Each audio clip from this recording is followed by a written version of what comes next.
మంత్రులకు శాఖలు కేటాయించారు. దీనికి సంబంధించిన మరింత సమాచారాన్ని మా కరెస్పాండెంట్ శ్రీకాంత్ అడిగి తెలుసుకుందాం. శ్రీకాంత్, చెప్పండి, శాఖల కేటాయింపుకు సంబంధించి మీ దగ్గర అప్డేట్స్ ఏంటి?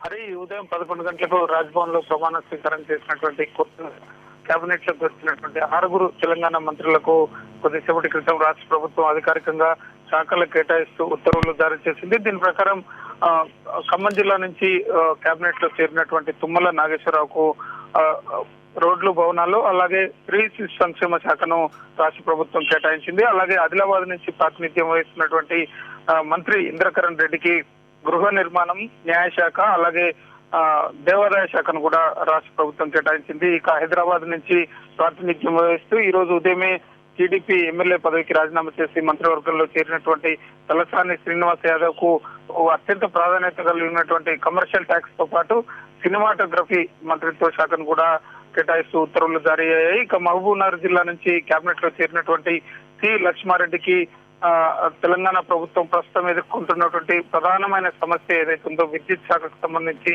ఆయనకు లక్ష్మారెడ్డికి విద్యుత్ శాఖను సీఎం తన దగ్గర ఉన్నటువంటి విద్యుత్ శాఖను లక్ష్మారెడ్డికి కేటాయిస్తూ ఉత్తర్వులు జారీ అయ్యాయి. ఇక హరి, శ్రీకాంత్, సర్వత్రా మహిళలకి చోటు లేదు అనే విమర్శ అయితే వినిపిస్తోంది. దీనికి సంబంధించి కేసీఆర్ భవిష్యత్తులో అయినా ఏదైనా ఆలోచించే అవకాశం ఉందా?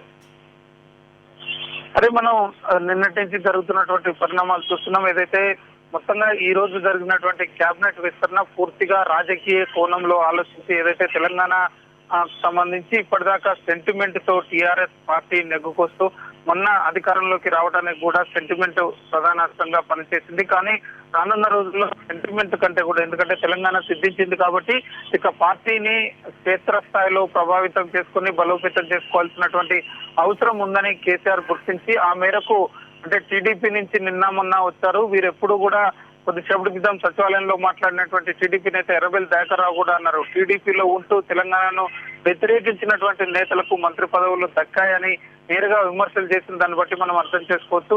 అంటే టీడీపీలో ఉండి తెలంగాణను వ్యతిరేకించినటువంటి తుమ్మల, తలసాని, ఎందుకంటే తలసాని నేరుగా కేసీఆర్ ను ఎక్కుపెట్టి గతంలో విమర్శలు చేసినప్పటికీ కూడా నేడు నేరుగా మంత్రిగా పదవి దక్కించుకోవడాన్ని బట్టి రానున్న రోజుల్లో వ్యూహాత్మకంగా జిహెచ్ఎంసీ ఎలక్షన్లు జరగడం, ఖమ్మం లాంటి తెలంగాణకు పెద్దగా, టీఆర్ఎస్ కు పెద్దగా బలమైన క్షేత్రస్థాయి సిబ్బంది లేనటువంటి ఖమ్మం జిల్లా లాంటి నేతల్లో తుమ్మలను తీసుకోవడం, నేరుగా మంత్రి పదవి ఇవ్వటాన్ని బట్టి తెలంగాణ రాష్ట్ర సమితి తెలంగాణలో పూర్తిగా క్షేత్రస్థాయిలో బలోపేతమయ్యేందుకు వ్యూహాత్మకంగా కేసీఆర్ ఈ రోజు చేసినటువంటి రాజకీయ విస్తరణలో భాగంగానే మహిళలకు చోటు దక్కలేదు.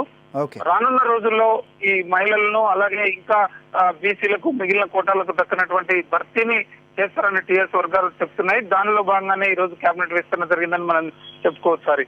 అయితే మోదీనే అనుకరిస్తూ షఫ్లింగ్ కూడా చేస్తారని చెప్తూ ఉన్నారు. దాని మీద ఏమన్నా, అంటే ఫ్యూచర్ లో అలాంటి అవకాశాలు ఏమన్నా క్లుప్తంగా చెప్పండి శ్రీకాంత్. అంటే ఇప్పుడు పదే వస్తున్నటువంటి విమర్శకు టీఆర్ఎస్ వర్గాల నుంచి, ప్రభుత్వంలో ఉన్నటువంటి వర్గాల నుంచి వస్తున్నటువంటి ఏకైక సమాధానం, ఇది అంతిమ విస్తరణ కాదు, రానున్న రోజుల్లో బడ్జెట్ సమావేశాలు, అంటే బడ్జెట్ సమావేశాలు ఎన్నో రోజుల్లో లేదు, త్వరలోనే ఉన్నాయి కాబట్టి బడ్జెట్ సమావేశాల తర్వాత మరో దఫా స్థాయి విస్తరణ ఉండవచ్చు అని చెప్తున్నారు. దానిలో భాగంగానే మోడీ తరహా ఉందని మీరు చెప్పినట్టు అనుకోవచ్చు. Okay Srikanth, okay.